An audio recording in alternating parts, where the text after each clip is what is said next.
வணக்கம் மக்களே, வாங்க நம்ம தில் கிச்சனுக்கு போகலாம். தோசை மாவு இல்லைன்னா கவலையே வேண்டாங்க. காலையில் பிரேக்ஃபாஸ்ட்டுக்கு, நைட்டு டின்னருக்கு பாலக்கீரை தோசை இன்ஸ்டண்ட்டாக சட்டுன்னு ரெடி பண்ணிடலாம். சுலபமாக, அதே நேரம் சத்தான பாலக்கீரை தோசை ஈஸியாக பண்ணிடலாம். டேஸ்ட்டு அல்டிமேட்டாக இருக்குங்க. கீரை போட்டிருக்கோம்னே தெரியாது. நல்ல க்ரீன் கலரில் அட்ராக்டிவாக குழந்தைங்க, பெரியவங்க எல்லாருமே விரும்பி சாப்பிடுவாங்க. நினச்ச உடனே செஞ்சிடலாம். நம்ம தோசைக்கு அரைச்சி மாவு புளிக்க வச்சு அந்த வேலையே வேண்டாம். எப்போ தேவையோ நம்ம மாவை கரைச்சி இந்த பாலக்கீரை தோசை ஈஸியாக பண்ணலாம். எப்படி பண்ணுறதுன்னு பார்க்கலாம் வாங்க. இன்றைக்கி நான் ஒரு கட்டு கீரை எடுத்துருக்கிறேன். ஒரு கைப்பிடி அளவு இருக்குது. இதோ கையால் எடுத்தால் ஒரு கைப்பிடி அளவு இருக்குது. இந்த கீரையில் அந்த கொஞ்சம் மொத்தமாக இருக்கிற முத்தல் தண்டு மட்டும் நாம் கிள்ளி எடுத்துடலாம். நான் ஒரு 2-3 தண்டு தான் கிள்ளி எடுத்துருக்கிறேன். மற்றபடி அந்த இளம் தண்டாக இருக்கிறதெல்லாம் நாம் அப்படியே சேர்த்து அரைக்கலாம். ரொம்ப மொத்தமாக இருக்கிற தண்டு மட்டும் நாம் இந்த மாதிரி கிள்ளி எடுத்துகிட்டு இந்த கீரையை நல்லா 4-5 தடவை நல்லா அலசிட்டு வந்துடலாம். இப்போ இந்த கீரையை நல்லா வாஷ் பண்ணியாச்சு, அலசிட்டு வந்து தண்ணி வடிகட்டியாச்சு. இப்போ இந்த கீரையை ஒரு மிக்ஸி ஜாரில் சேர்த்துக்கலாம். இதோட காரத்துக்கு 4 பச்சை மிளகாய் சேர்த்துக்கலாம்.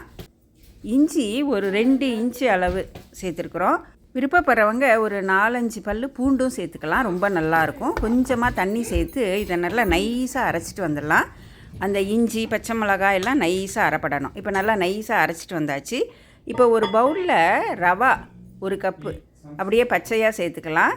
அரிசி மாவு 1/4 கப் அளவு சேர்த்துருக்குறோம். நாம் அரைச்சிட்டு வந்த அந்த பசலைக்கீரை அது 1 கப் அளவு இருக்குது, அதையும் சேர்த்துக்கலாம்.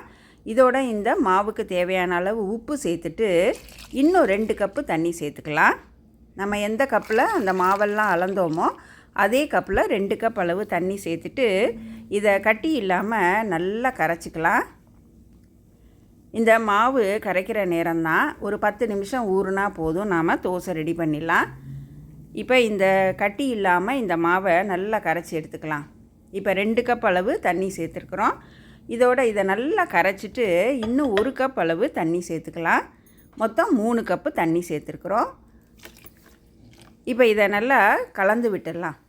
இப்போ கட்டி இல்லாமல் நல்லா கரைச்சாச்சு, இதை கலந்து விட்டாச்சு. இதை ஒரு தட்டு போட்டு மூடி ஒரு 15 நிமிஷம் அதை அப்படியே விட்டுடலாம்.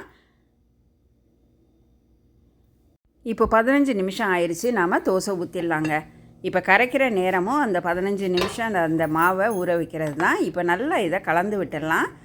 ரவான்றதுனால இதை நல்லா கலந்து விட்டுடலாம். இப்போ இதோட நல்ல ஒரு கை அளவு ரவா சேர்த்துக்கலாம். இது கொஞ்சம் முறுமுறுப்பு தரும், நமக்கு கிறிஸ்பாக இருக்கும் தோசை. இப்போ இந்த ஒரு கைப்பிடி அளவு ரவையை சேர்த்துட்டு இதை நல்லா கலந்து விட்டுடலாம். இந்த கன்சிஸ்டன்சி பார்த்துக்கிட்டு தேவைன்னா கொஞ்சமாக தண்ணி சேர்த்துக்கலாம். நான் ஒரு 1/2 டம்ளர் அளவு தண்ணி சேர்த்துருக்கிறேன். உங்கள் தோசைக்கு அந்த கன்சிஸ்டன்சி அளவு பார்த்துக்கிட்டு தேவைப்பட்டால் மட்டும் தண்ணி சேர்த்துக்கலாம்.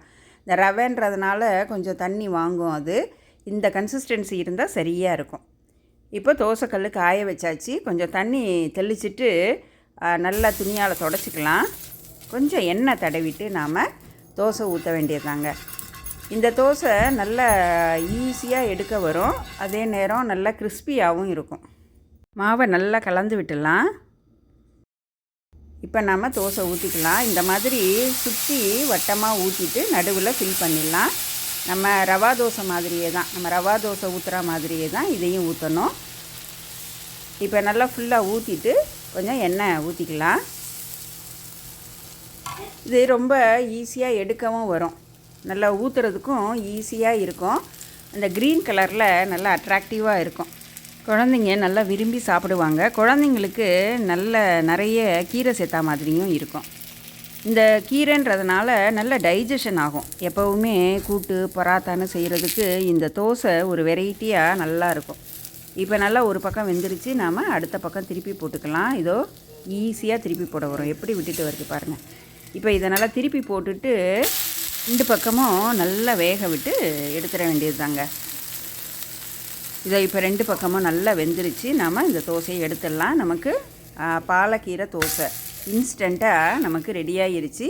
இதை ஒரு கார சட்னியோட சாம்பாரோட சர்வ் பண்ணுறதுக்கு நல்லாயிருக்கும். இந்த மாதிரி நாம் இந்த தோசையை ப்ளெயினாக ஊற்றியும் பரிமாறலாம், அல்லது ஆனியன் தோசை மாதிரியும் செய்யலாம். இப்போ ஆனியன் தோசை செய்கிறதுக்கு நாம் நல்லா எண்ணெய் தடவிட்டு தோசை ஊற்றிக்கலாம்.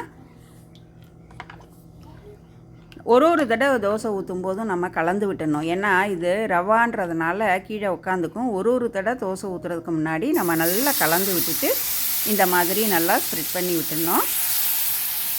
இந்த தோசையை நம்ம நல்லா 2 பக்கமும் நல்லா வேக விட்டுட்டு திருப்பி போட்டு மேலே கொஞ்சம் பூண்டு சட்னி ஸ்ப்ரெட் பண்ணிக்கலாம்.